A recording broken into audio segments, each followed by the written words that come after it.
NASA has many satellites orbiting the Earth that look at clouds from above, but we need your help to make matching observations from below.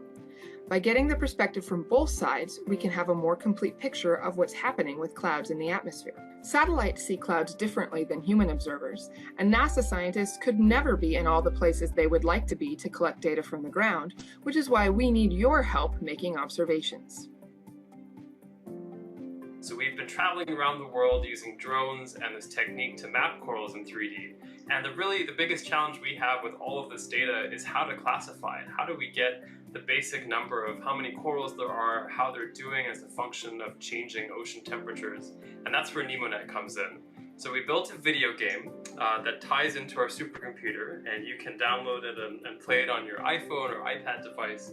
And what you're doing in that game is looking at our data sets that we are getting from around the world with these drones and helping learn about corals at the same time as coloring them and feeding data into our supercomputer. On Planet Hunters TESS, we use data obtained by NASA's Transiting Exoplanet Survey Satellite, or TESS. So TESS is a space-based satellite that monitors the brightness of thousands of stars, and we need your help to find the planets within these data. In particular, we want to find the planets that the machine and computer algorithms tend to miss. So auroras affect our technologies on Earth and in the sky in satellites, and they move really quickly, and it's important to get an understanding of what they're doing, and citizen scientists can really help with that.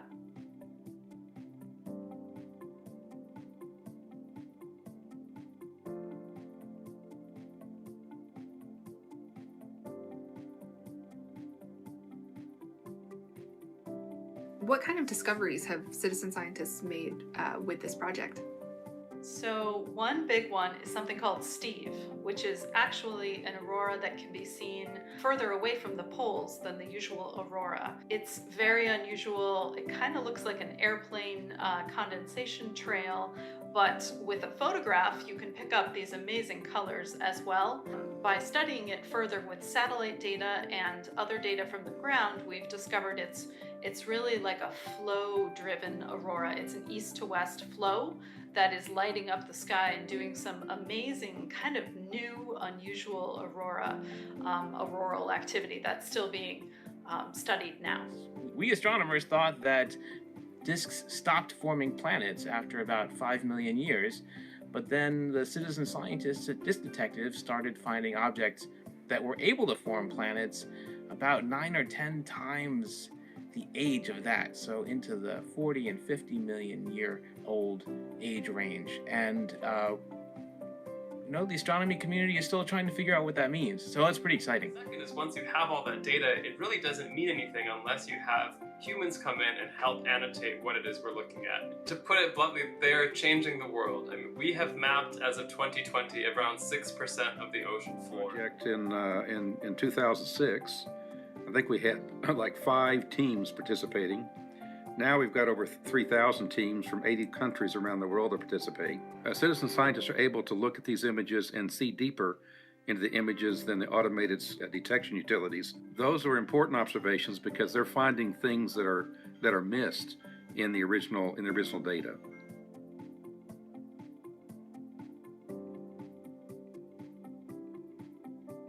Hello, my name is McDonald Chirara, and I've been part of the Globe Observer program, which is part of NASA's Citizen Science project.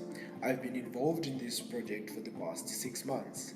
I decided to participate in this project so that I get the opportunity to do something cool and interesting in my free time. Please join us, because it's a very exciting thing to be involved with, to be able to report and share what I see. I'm not a scientist, I don't have a great camera, I'm not a professional, but I can be involved in something that's really important. And right now— Hey everybody, greetings from the Arctic. Team Hearts in the Ice, saying hi. Hi. We want everybody at the CitSciCon to be super citizen science heroes. It's so much fun. Join in.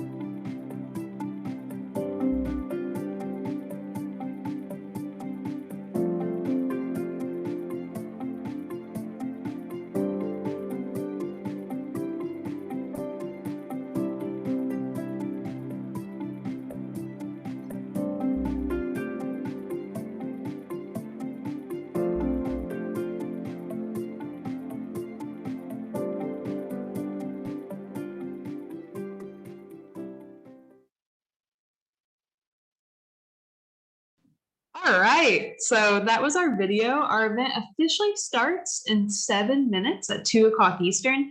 But I'm going to invite our panel on. We're going to do a brief sound check. And for our attendees who have already joined us, you're getting the behind the scenes view of how we set up a CitSciCon event. So let's start the sound check off with Vivienne Byrd, our moderator for this session. Vivienne, do you want to tell us something that you're excited about with citizen science? I know you do a ton of Globe Observer. I did. I actually submit like 5 or 6 tree observations like last 2 days before the challenge was over. So very excited. Nice. All right. Next for our sound check, Brian. Brian, do you want to tell us something you're excited about with citizen science? We can't hear you. Let's see. Yeah, it doesn't look like you're muted, but it looks like your audio didn't connect. You may want to switch to phone.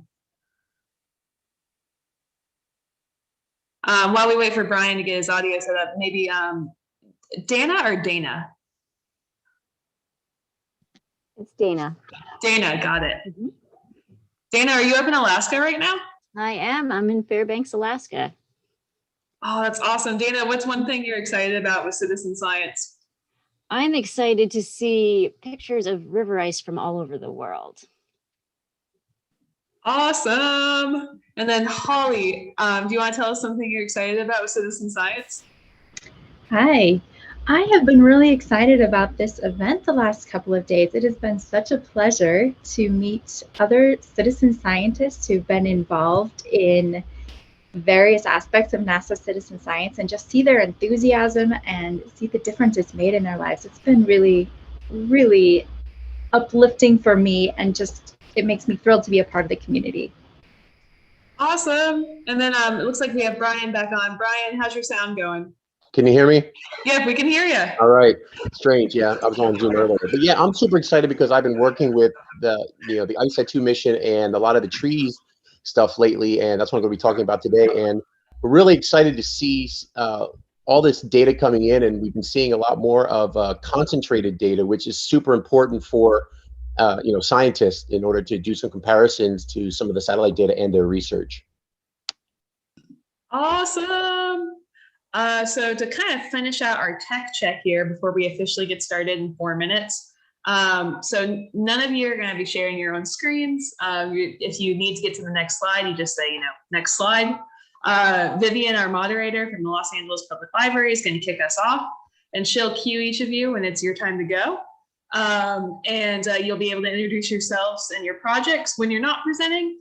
We have that Q&A box open, and we encourage you to type answers to those questions, because we've been getting way more questions than we have time to answer in the set aside Q&A time at the end of every session. So feel free to just communicate with people throughout by typing some answers to them. Vivienne's going to be running the Q&A as well when we get to the close of all your presentations. I know she'll have questions of her own. She might even be able to take some from the audience. Do y'all have any questions for us, our panel, before we officially get started?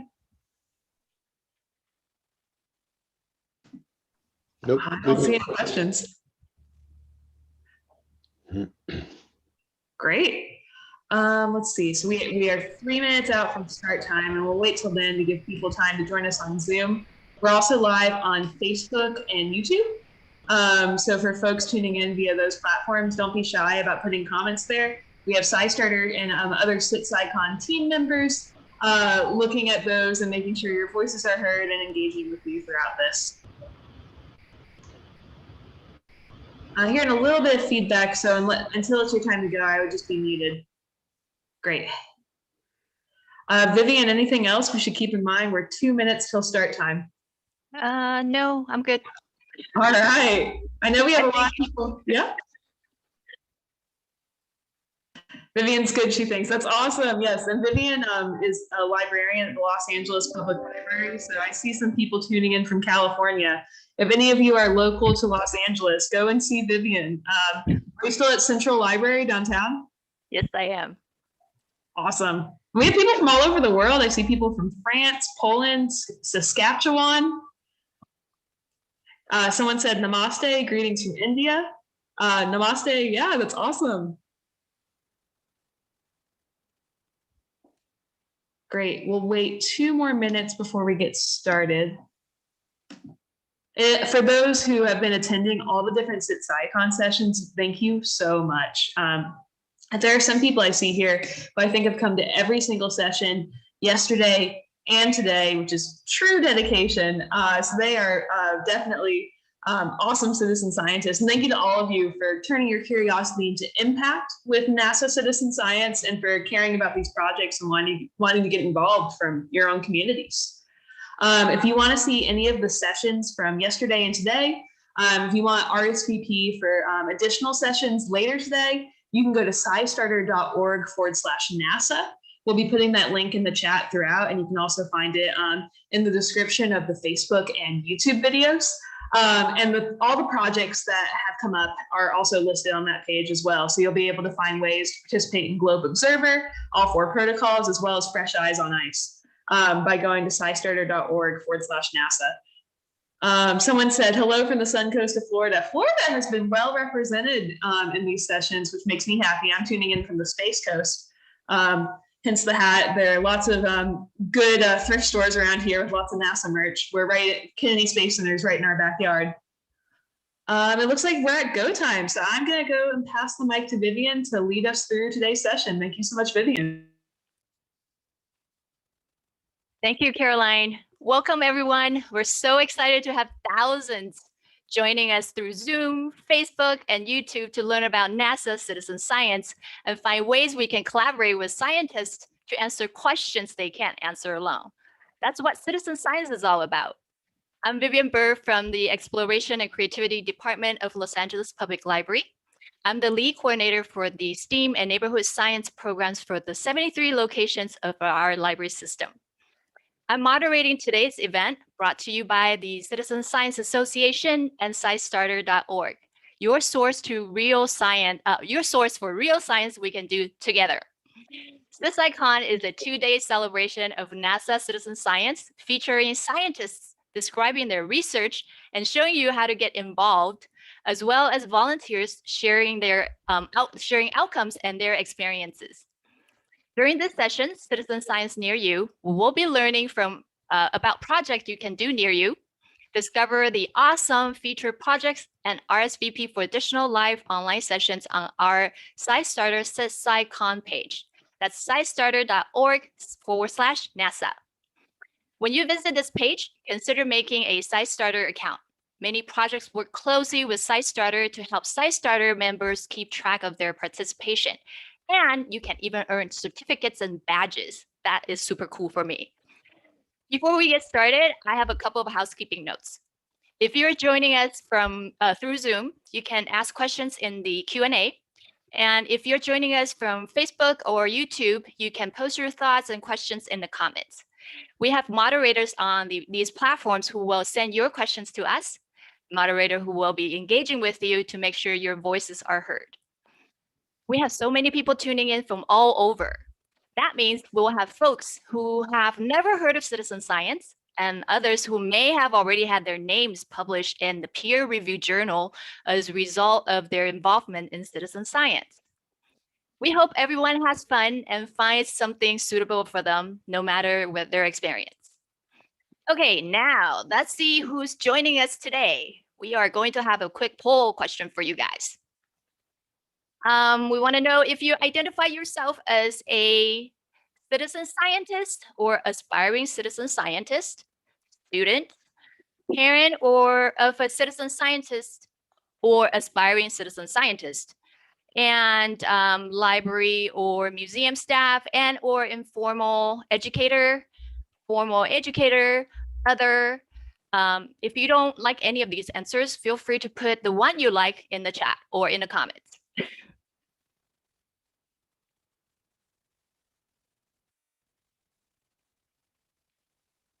All right, we're going to run this for about 20 seconds or so.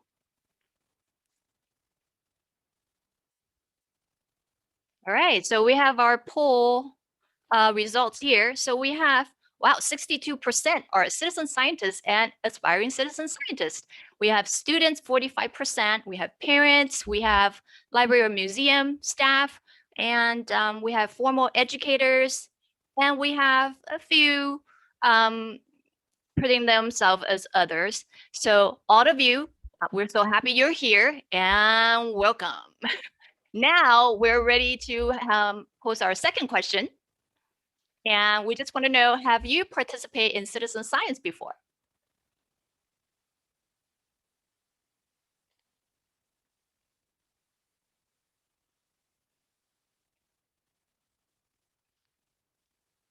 And we're going to run this for about 20 seconds as well.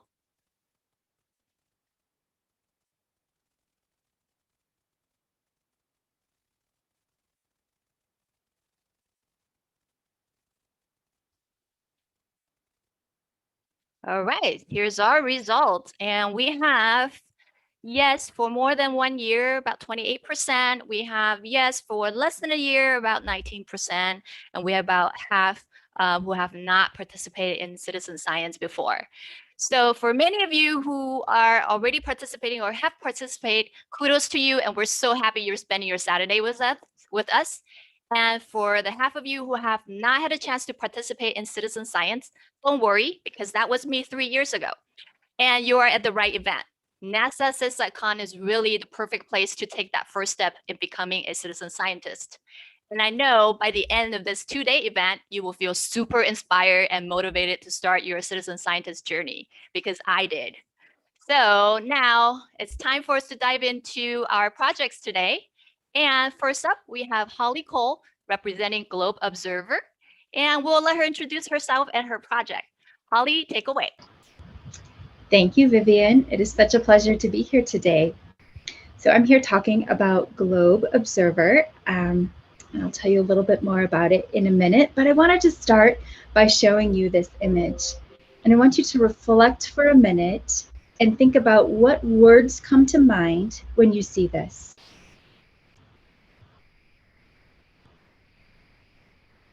Some of the words that come to my mind are beauty, habitats, water, clouds, air, civilization, cities, home. This is how NASA sees Earth. We see Earth, we go out to space, we see Earth from above, and we see it as a whole. NASA wants to fit each of the pieces together, the atmosphere, the water, the land, to understand how our planet functions as a whole system. And you can help. Next slide. So you can help through a project called the GLOBE program. GLOBE is an international science and education program that involves students and volunteers worldwide in collecting environmental data in support of Earth system science. Globe Observer is the program's app, and there are 4 different types of observations you can make through Globe Observer. We have clouds, mosquito habitats, land cover, and trees. You may have heard about clouds and mosquito habitats in earlier sessions of NASA CitSciCon, and Brian will be talking about trees in a few minutes. So I'm going to focus on land cover today. So this time, I'm going to ask you to think about what is land cover? Well, land cover is just what's on the land around you. So take a second, put in the chat, what do you see on the land around you, and why do you think that matters? Open up the chat so I can see what some of your responses are.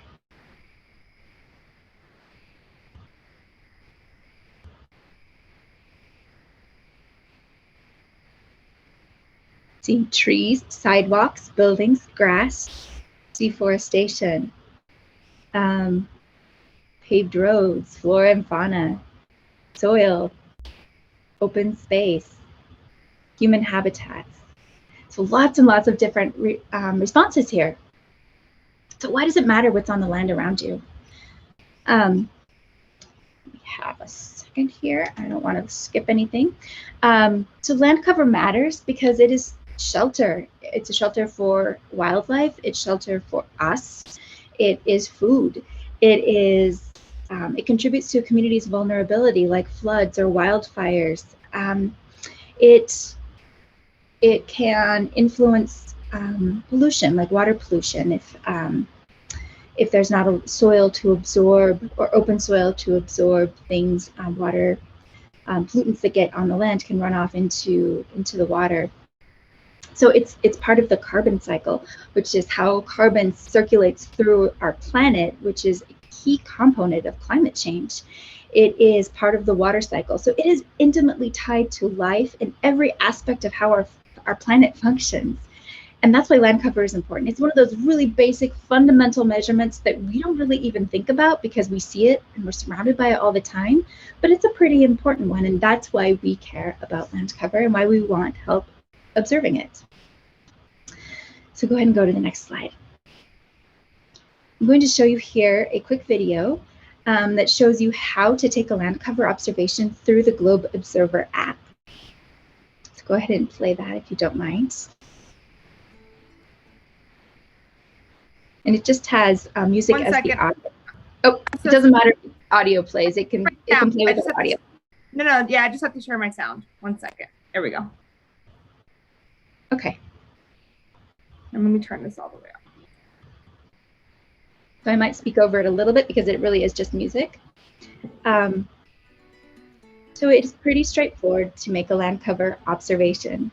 The first thing you're going to do is open the Globe Observer app. There's training in the app that will show you exactly what to do. It looks like the video is stalled out, at least on my end. And you'll see when you open the app that there are the 4 different types of observations you can make, and land cover is the 3rd one down, so you might just scroll a little bit to get to that one.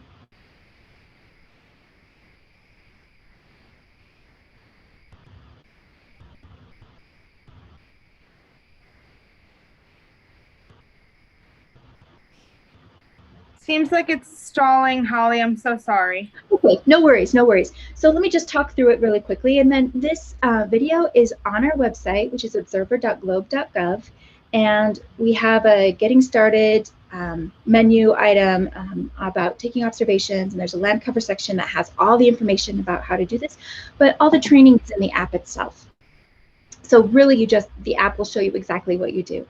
So when you open the app, it'll ask you about surface conditions. It'll ask you about conditions, things that change that might influence how a satellite will view the ground. So that's things like, is it raining right now? Is the ground wet? Are there leaves on the trees? And all of that will help us assess the things that change from day to day and know how to remove that from the system so we can match it up with satellite a lot better. Then you'll take photos in 4 directions. The app will show you where to go, 1 facing north, 1 south, 1 east, 1 west. And there's a little compass thing that you line up, and as soon as you're facing north, it'll turn green and you tap the screen and you take the picture.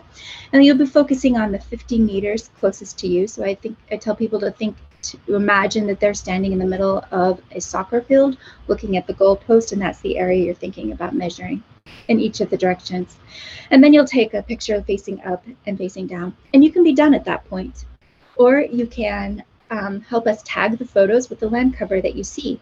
So you would open up the photo, and the screen would show you the land cover type. So you'd check, I see trees, I see sand, I see sidewalks, and then you'd estimate about how much of the picture includes those land cover types.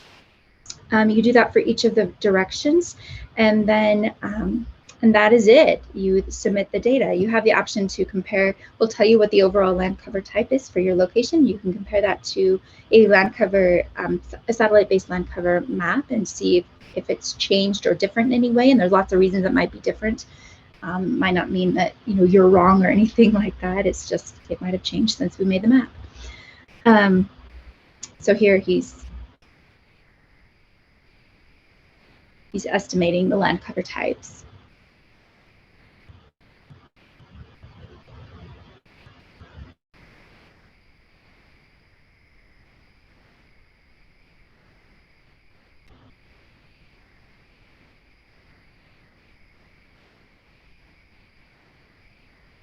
And that's an important point, that the land cover types may add up to more than 100% because you have vertical layers of land cover. So, if you might have be in a forest but want to report that it's bare soil underneath the trees, which is a helpful thing for us to know. So you could have more than 100%, and that's just fine.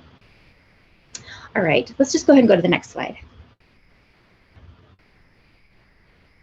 All right, I wanted to make sure I got to this because I love to brag about our volunteers. We have so many wonderful volunteers. And I wanted to tell you about these young people from Australia. They were scouts, and there was a scientist in Australia who wanted some land cover data, and so he challenged the scouts to go take data. And there were two troops in particular that were extremely active, and they went out, and you can see all of the data on this map, all these photos on the map are from these 11-year-old scouts, and it was amazing that they filled in gaps in interior Australia in places that's really hard to find data. The winners of their challenge was a team of scouts, included Mitchell and Samuel Haley and Josh Lang, and we actually included them as co-authors on a recent publication about the land cover tool, documenting the land cover tool and some of the data that we had analyzed from that, including this data. So I don't know if they're on today. If they are, congratulations. It's 4 a.m. in Australia, so I don't know that they're here, but we are so grateful for them and for all of the volunteers that we have. Go ahead and go to the next one.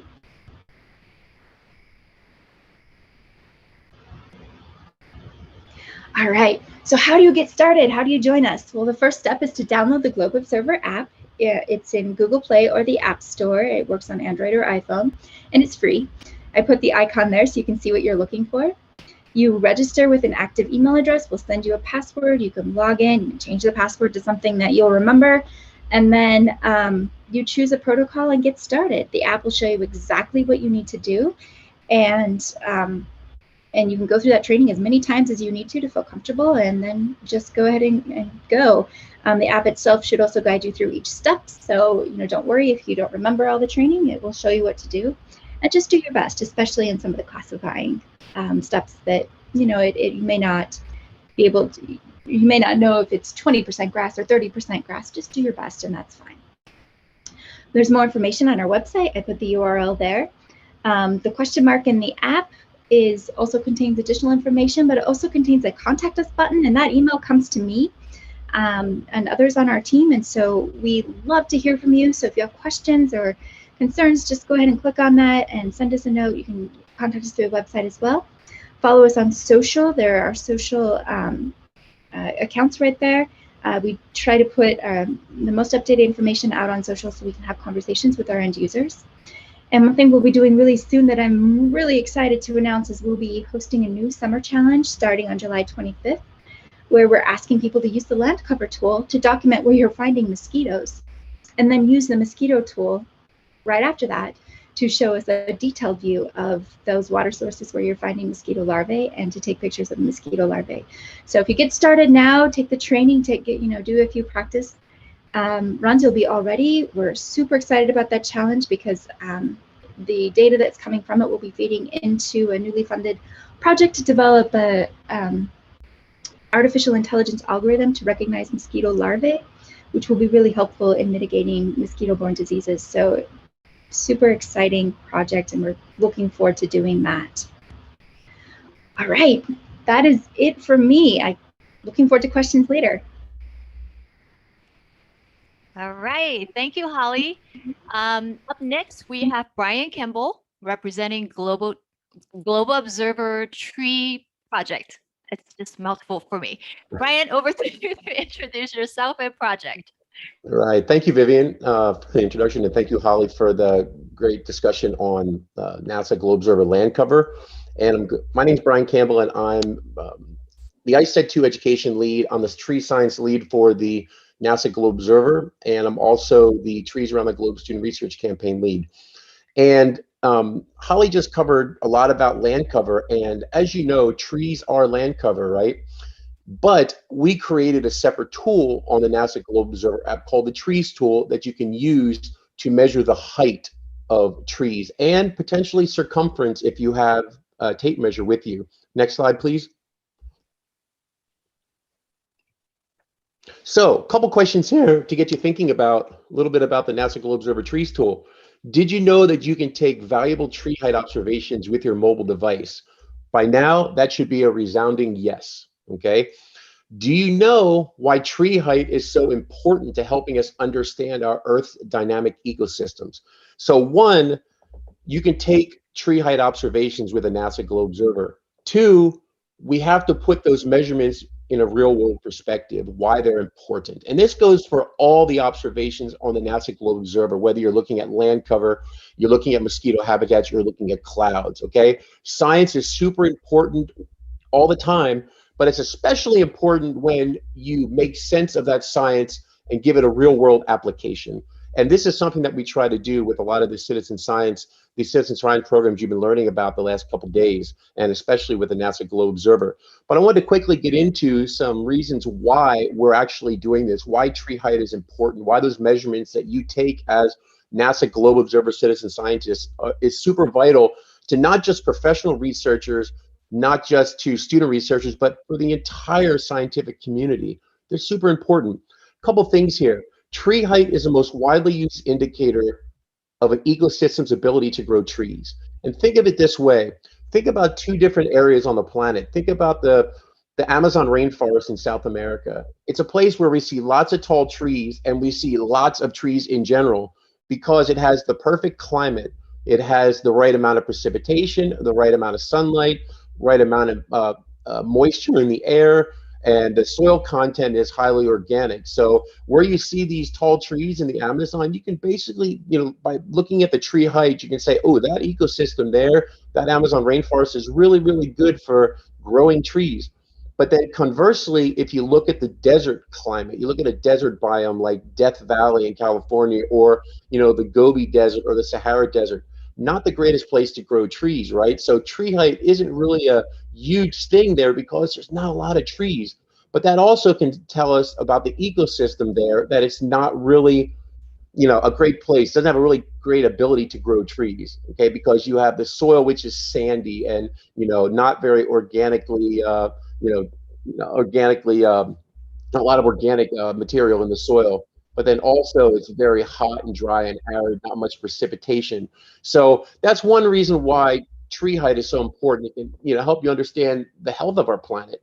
Also, tree height allows you to track the growth of trees over time, which is super important because you've all had an experience with a tree that you might have seen a tree, you planted a tree as it was a sapling, maybe a meter or two tall, and then you've seen it grow throughout the years, maybe someone in your family, an older relative talks about a tree that they knew since they were a child. By looking at tree height, you can go and take, and figure out, lots of different things, like how fast is that tree growing every year? What type of tree may it be based upon its size? But then also science really wants your observations as well, because looking at tree height, getting tree height observation numbers and data is super important to scientists because it can help us understand our planet's carbon budget and how trees serve as indicators to climate change. Whereas you can figure out how much carbon is being pulled out of the atmosphere by trees based upon how tall they are, how old they are, and things like that. And then trees also store carbon.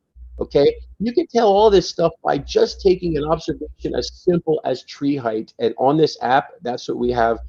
We have a way to do that.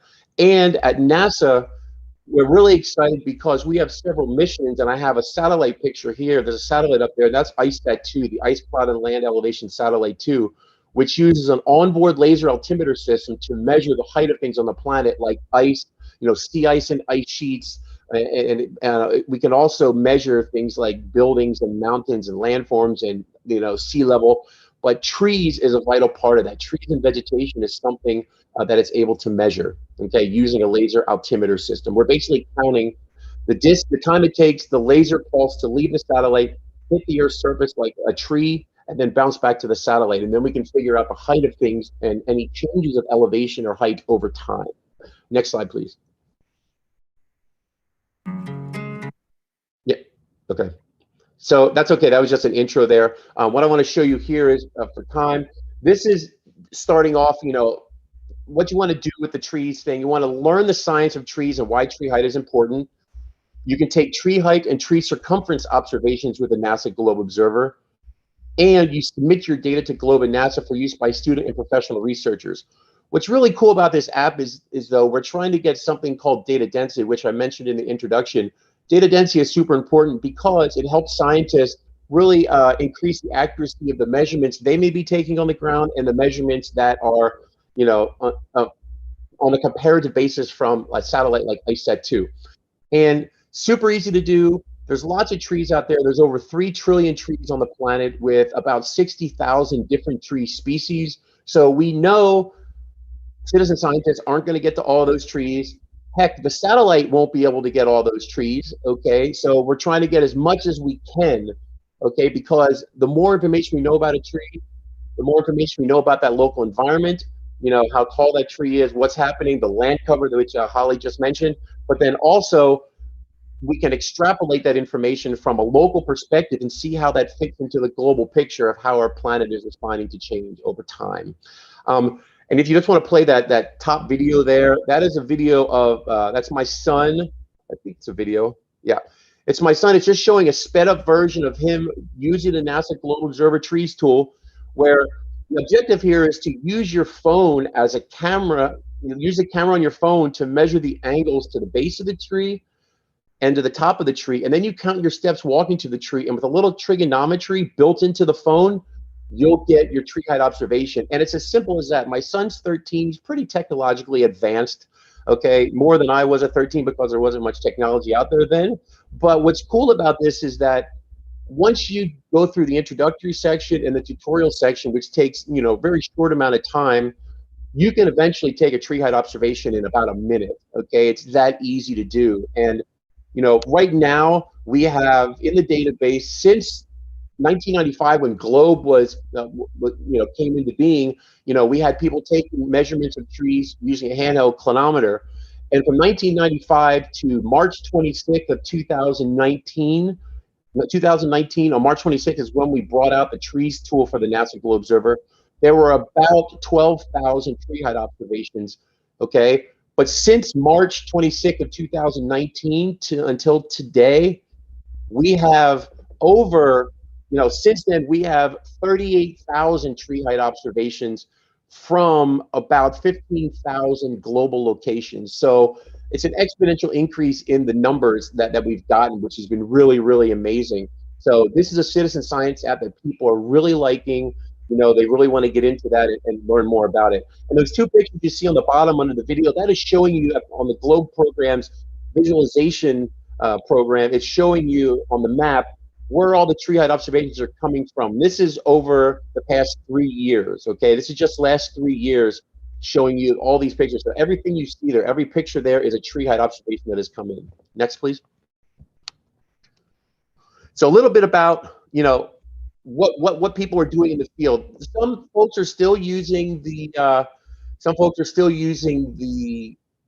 handheld clinometer, but if you're using NASA Globe Observer Trees tool, you can see they're coming in from all over the place. And I grabbed a couple of volunteer pictures here on the right side from a lot of the different countries that are submitting them, and you can see you're seeing lots of different tree species, showing here everywhere from Australia to Colombia, Kenya, Latvia, Pakistan, South Korea, the United States, and Uruguay. So they're coming in from all over the planet.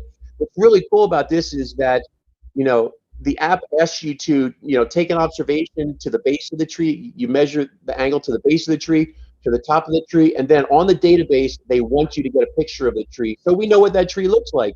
And then, there's a possibility on the app as well to, in a comment section, if you know what type of tree it is, you can add that information. It's called metadata. But then also, if you happen to have a tape measure, there's an optional measurement to allow you to measure the circumference of the tree at breast height, which is about 4.5 to 5 feet above the ground level. So that's really cool because that also helps scientists understand how much carbon the trees are storing, okay? So that's really an important one. So if you have a tape measure with you, feel free and please do take a circumference observation. And next one, please. Oh, back one, please. Okay, so little call to action here, and as Holly mentioned earlier, you can download the NASA Global Observer, and you can go to, go right in there to the website and check out all the different protocols there. And I have it marked here because we're talking about trees. You can check out trees, which is a place to go. A couple hints here that I wanted to showcase with you. Only take observations when it's safe to do so. You always keep your phone at eye level when measuring the angles to the tree top and tree base.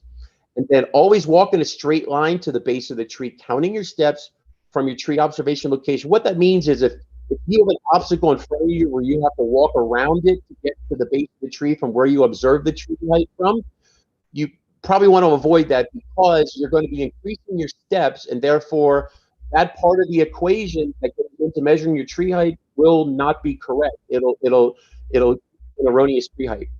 And then also always make sure that you have the correct height for the current observer taking the tree height observation.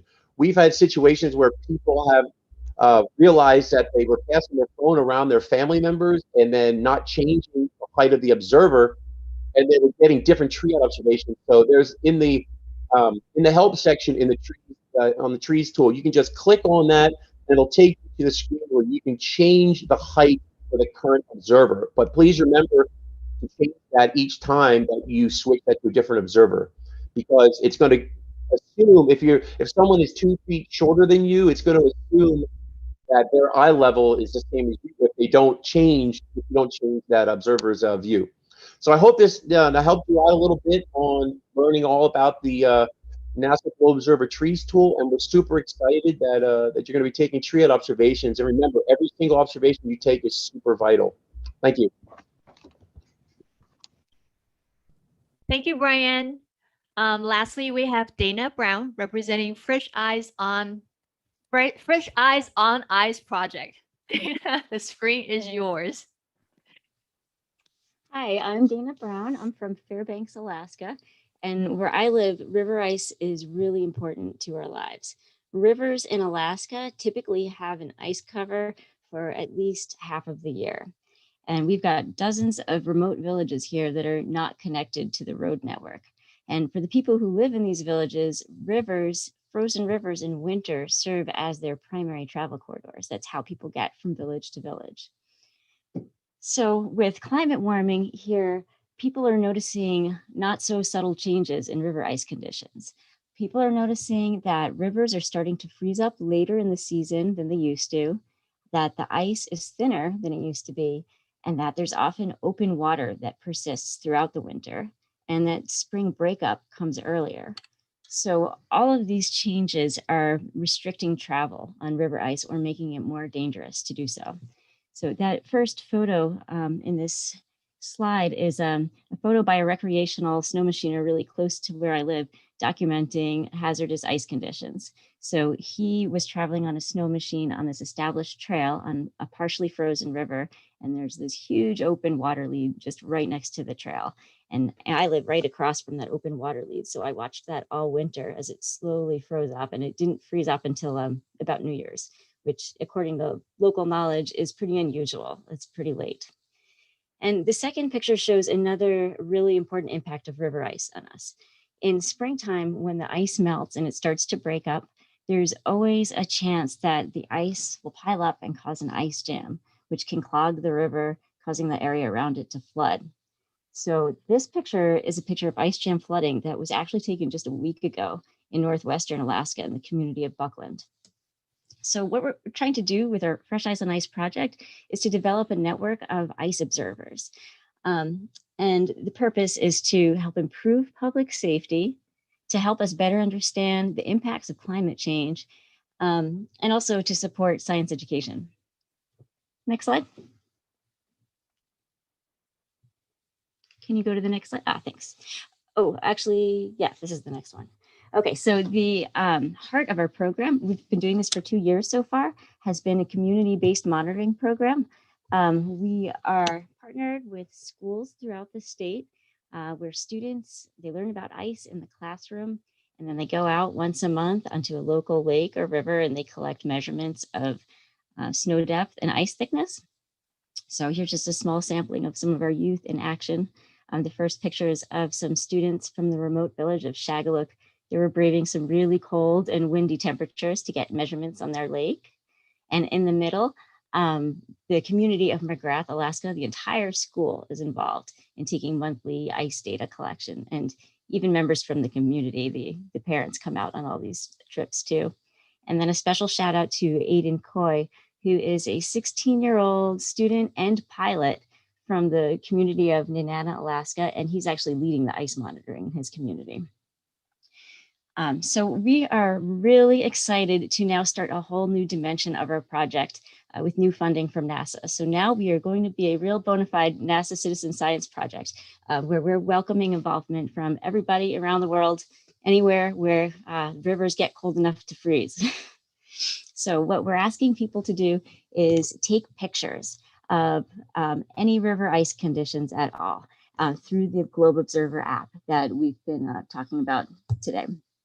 And we're interested in pictures of the process of freeze up, any open water leads throughout winter, the ice cover, and the process of breakup is really important for flood forecasting. You can go to the next slide. Okay, so the first thing to do to get started taking pictures is to download this Globe Observer app. So now you already know how to do that and where to find it. All you need is a smartphone or a mobile device. Okay, next. You can actually just click through all those animations for this one. Thanks.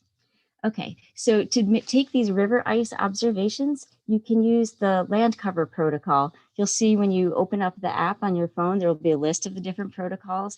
The land cover one is the one that Holly just spoke about earlier.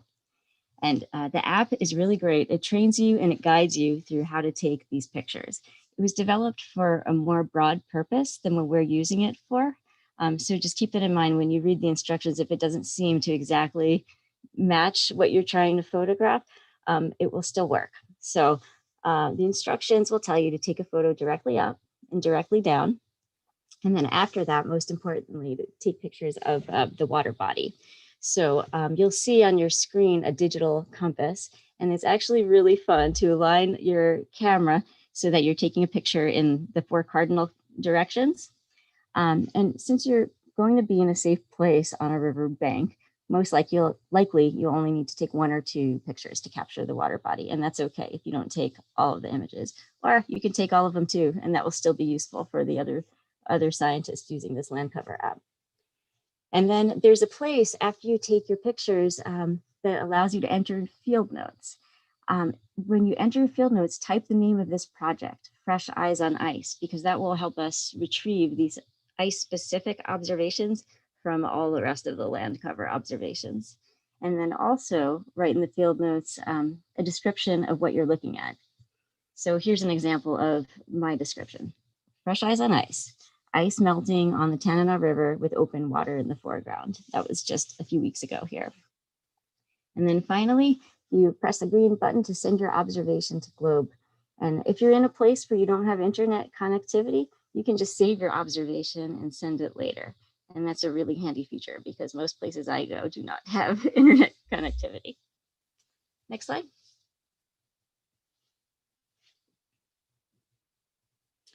Okay, so here's a couple examples of what we do with your observations. We use your photos to help map ice conditions with satellite imagery. Satellite imagery can be really difficult to interpret. So we really need ground truth data to understand what we're looking at and also to contextualize it. So on the left is an example of a satellite image that's classified, where we classified water and ice for the river. And overlain on that is a photograph from, this is almost the same photograph from that I showed earlier in the slide. And this is showing that snow machine trail where the open water is actually overtaking part of it. So that's really useful for us to look at our classification. It gives us confidence that yes, indeed, that was water and that is ice. And despite that water and ice, people are still snow machining on it. So this is really important information. And we're hoping that the maps that we produce using this data will go back to the public and help inform people what the river ice conditions are so that they can avoid situations like this. And the other practical application of using these observations is for forecasting ice jam flooding. The pictures you take during breakup will go directly to the National Weather Service, and they rely on the public to be able to issue flood watches and flood warnings for communities that might be affected by ice jam flooding. Next.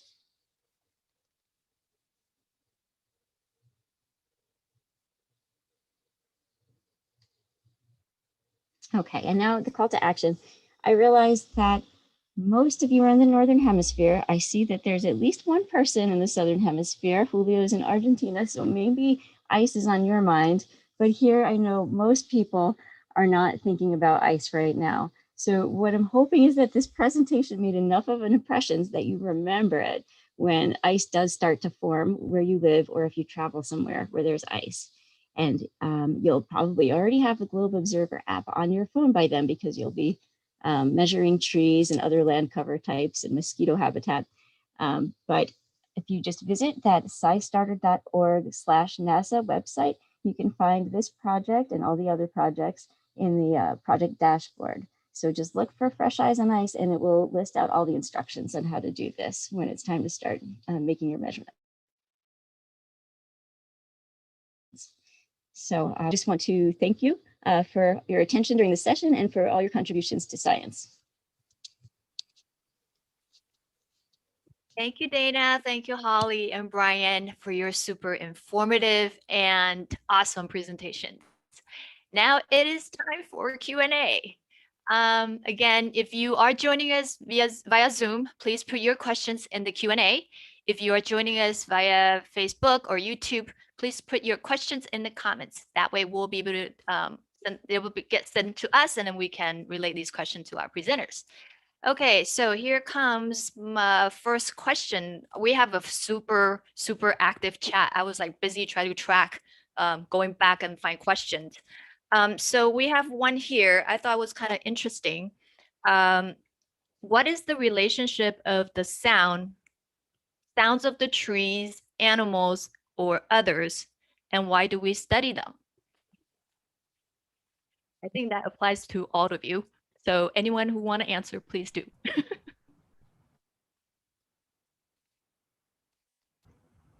So I guess what they're trying to get with that is looking at thinking about how the environment, all those pieces of the environment work together. You know, trees serve as animal habitats, you know. Yeah, it's a tough question to answer because, you know, trees serve as animal habitats. The trees are part of that ecosystem with this, you know, with the soil, with the plants, with the shrubs, you know, with everything that's in that environment, and, you know, all working together as one big ecosystem. I mean, there's so many different variables. It's kind of a hard thing to answer. There's so many variables here, but they're, you know, they're all, you know, working together to make that type of ecosystem environment. I don't know if that's a good answer for it, but it's a pretty interesting question. I like that. Holly, you want to try to answer part of it too? Sure. I mean, like Brian said, I think you can tell a lot of things about the environment based on sound. So if you're listening to wind blow through the branches of a tree, if there are leaves on the tree, it's going to make one kind of sound versus, you know, if there aren't, it's a different sound. You might hear more wildlife when there's leaves on the tree, so you might get a different combination of sounds. We do not, our project does not record sound as part of what we do. There are NASA projects that do. There's one in particular called Soundscapes.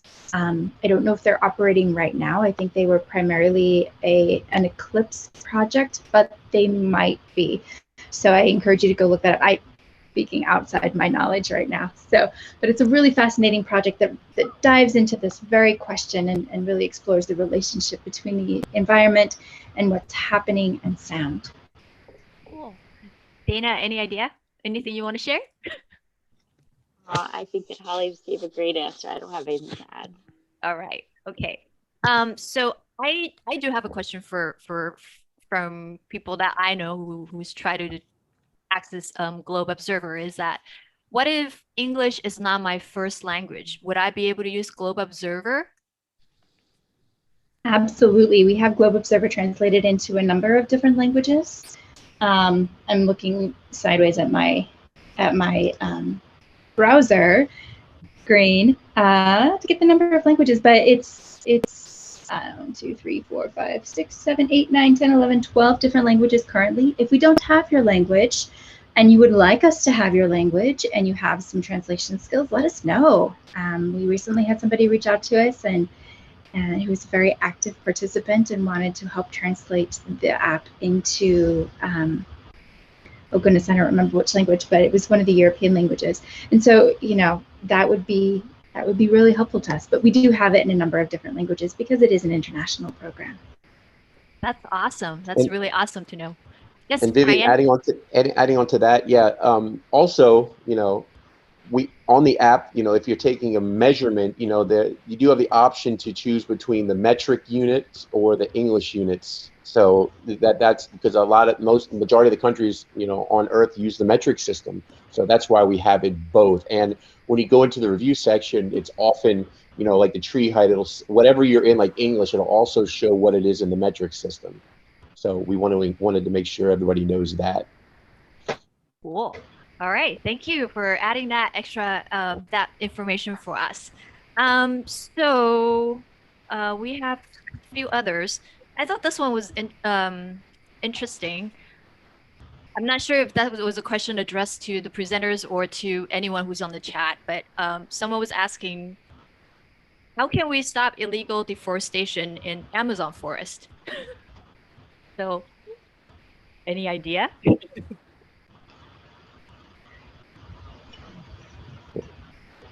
All I can say is that takes a joint effort among a lot of people, a lot of groups of people, you know, agencies, you know, environmental groups. So it has to be a joint effort between a lot because the Amazon forest is big and, you know, it's an international effort for sure. Agree on that part. All right, we're going to move on to another question coming in from Q&A. This one is for Dana. Why does your project call Fresh Eyes?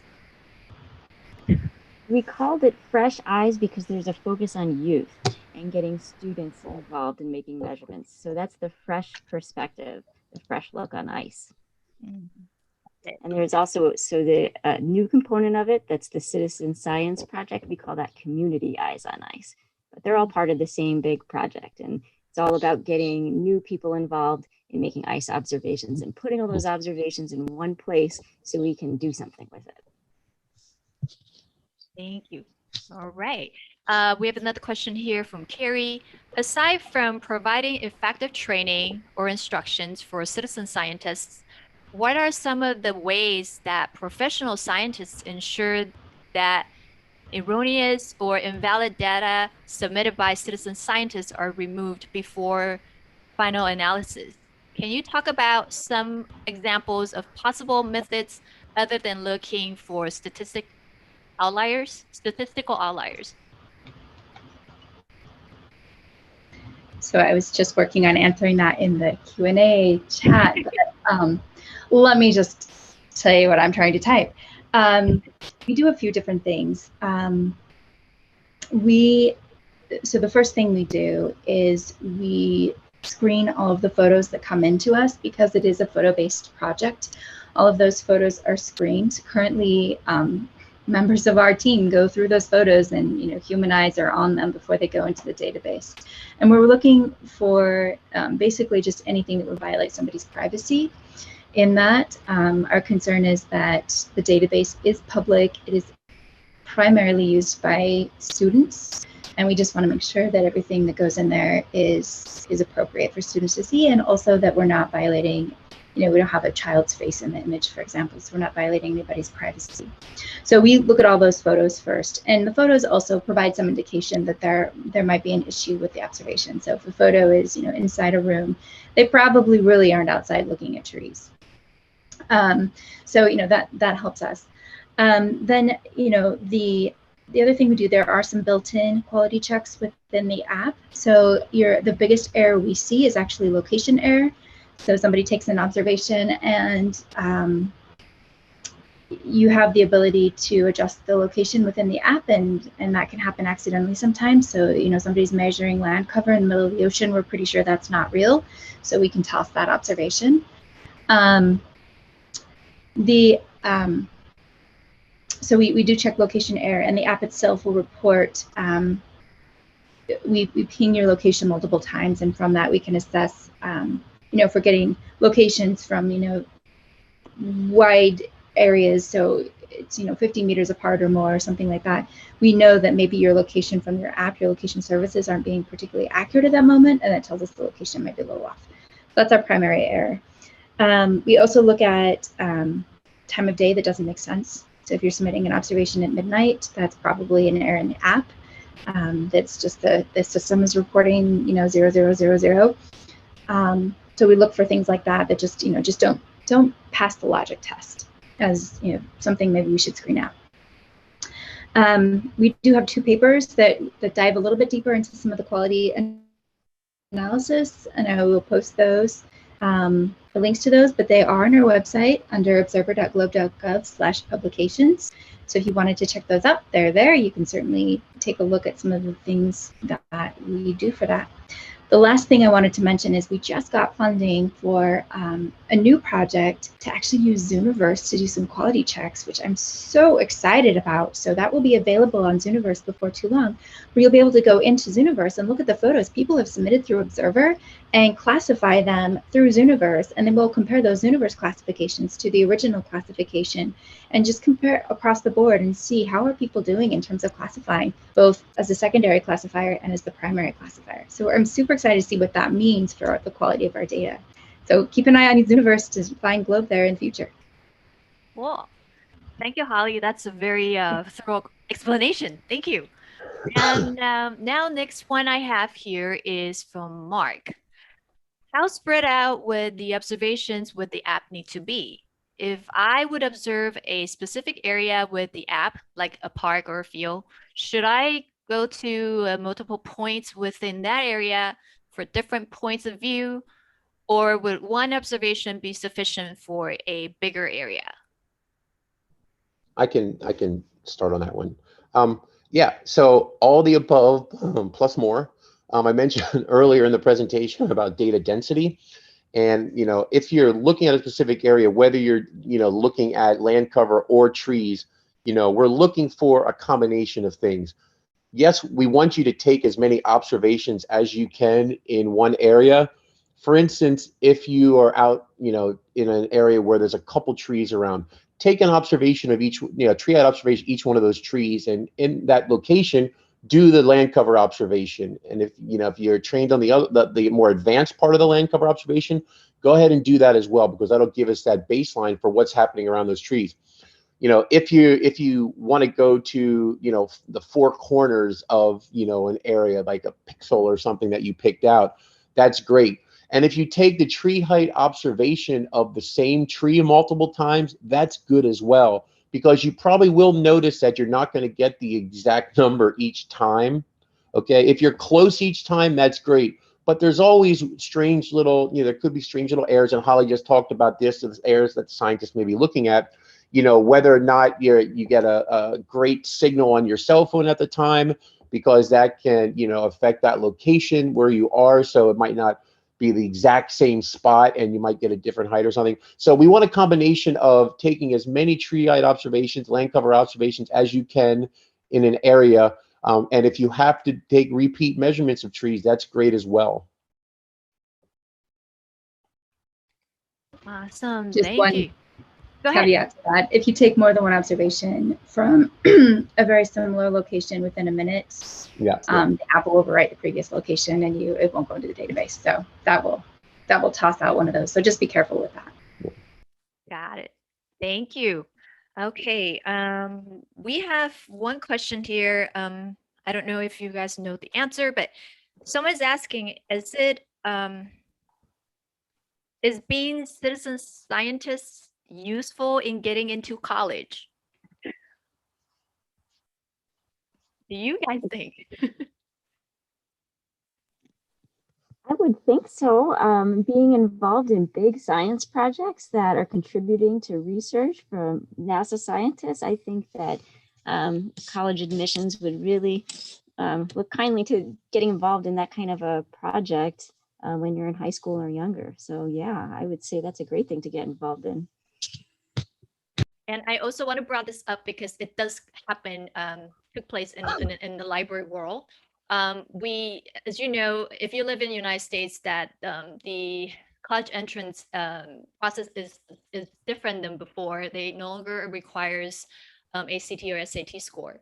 And so what we notice is that when students submitting their autobiography or the essay part, when you do mention that you participate in real scientific research that's developed by the academics, it does add points to for their consideration. I can't say it's 100%, but we did hear that some of the students who participate in our project, they did put that in their autobiography. So it's worth to put that in there.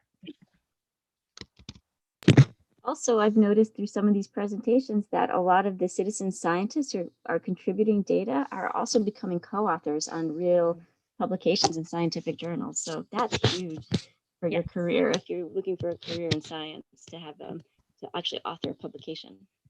Yes, absolutely. All right, so we have about 3 more minutes, and I'm trying to see. Brian, you have something to add? Nope. Okay. Nope. Try to see here if we have any other questions. We have so many that's already being answered through written part, so maybe we can pull out a few here. Where is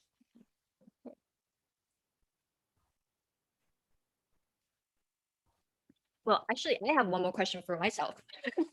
I know there is already, I think, 4 modules on the Globe Observer. Is there any plan for NASA Globe to add other modules in there? Any near future plan? I know at one point, if I recall correctly, they were talking about something related to fire, but I wasn't sure if that's ever going to happen. Yeah, unfortunately, the fire one that you were thinking about didn't work out. The protocol was just really complicated and we couldn't get data that was good enough for science. So we had to move on from that. So we don't have plans to put any new protocols in the near future. We are working on some new features that will improve the existing protocols and will make it more, it will make it easier to create community-based science using the app. So, you know, the ability to create teams is already there, but to maybe request data from particular locations, for example. So the development is right now focusing on developing better ways to use the tools we have for now.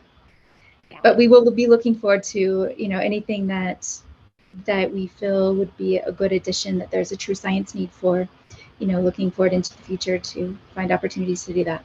So thank you. And actually, I want to ask the question of our moderator, and then we can get the 3 of your thoughts, because we're almost at the end of our time. But one reason I was so thrilled that Vivienne was moderating this session is I think libraries all around the world are becoming hubs for citizen science, as they call it at Vivienne's library, the Los Angeles Public Library, neighborhood science. So Vivienne, I was wondering if you could speak on the role of libraries in citizen science, especially as a hub and a resource, and then maybe the panelists can chime in on that too. So Vivienne? I wasn't expecting this question. So I really think library has, you know, being a trusted institution, and we have that really deep reach to the residents in the communities. We can really, you know, encourage and motivate people to participate in citizen science. And one thing what we've been doing is using citizen science to really engage patrons or residents or people that we serve, to, you know, connect them with their communities and really take the time to understand and observe their environment. And what we have found out so far is we've been having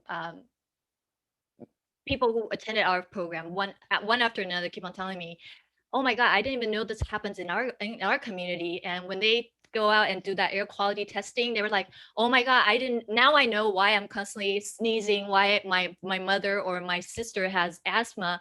You know, these are the things that we're trying to raise awareness of. And I think citizen science is such a strong, powerful tool that it really helps people build that knowledge. And most importantly, because of that knowledge, they now know how to make that informed and sound decision for their health, for their environment. So that is what the library, the public library, is trying to do. And if you are librarians here, you haven't tapped into that yet, please feel free to email me. I would love to walk you through that process. I'm so totally passionate about this. Right, and we're going to have the outro slide up where you can find the other sessions. We have a session right after this about it called Save Our World with Citizen Science, and we'll just leave this up for you all to look at for our remaining sessions for the day. I want to see if there are any last thoughts from our panelists before we go, and thank you again to Vivienne for moderating. But panel, anything else? I did see a lot of people ask questions about, should I take a tree, as I take tree heights in my area, are they going to be important? And yeah, all the trees are important. Okay, whether they're, planted there by someone or they're, air quotes, natural, wild, they're all important because they all contribute to how we understand our planet. So yeah, take all the tree height observations. And I know we didn't get to a lot of the questions, so please feel free to reach out to us. There are multiple ways to contact us through SciStarter, through our app, through the website. So please, we're open to continuing the conversation elsewhere. Thank you. And I also saw questions for people interested in how to become a scientist working at a place like NASA and what kinds of courses to take. So I wanted to encourage those people to take remote sensing courses. Those are courses where you learn how to use satellite imagery. That's cool stuff. And yes, and anyone watching, you can become a citizen scientist today by doing the featured projects you heard about. Well, for Fresh Eyes on Ice, if it's not winter where you are, you can wait a little bit. I will be keeping my eyes on that project because it's really cool what you all are doing. I know you have some awesome citizen science components. So thank you so much to the phenomenal Globe Observer folks, to all three of our speakers, to our panel, to our moderator. We'll see you all in the next session, which is Save Our World with Citizen Science. After that, we have What's Next after your citizen science project experience. For those of you asking about becoming a scientist, this is a great session for you to go to because it talks about deepening your involvement with citizen science after initial participation. And then we're ending with telescope time. And for those of you who want a certificate, remember you have to attend 2 of the live Zoom sessions, so you still have time, and then do one of those affiliate projects featured on scistarter.org/NASA. Our instructions are on that page. See you all in the next session, and thank